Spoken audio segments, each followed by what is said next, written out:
Pepin County in southeastern Minnesota, west central Pepin County in west central Wisconsin, southeastern Pierce County in west central Wisconsin, until 5 p.m.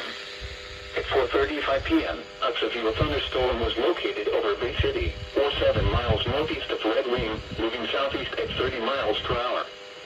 Expected hazards include 60 miles per hour wind gusts and quarter-size hail. This is a radar-indicated threat. The following impacts are expected. Hail damage to vehicles is expected. Expect wind damage to roofs, siding, and trees. This severe thunderstorm will be near Frontenac around 4:55 p.m. Other locations in the path of this severe thunderstorm include Stockholm. For your protection, move to an interior room on the lowest floor of a building. Repeating, a severe thunderstorm warning has been issued until 5 p.m. for the following county: Goodhue, Minnesota.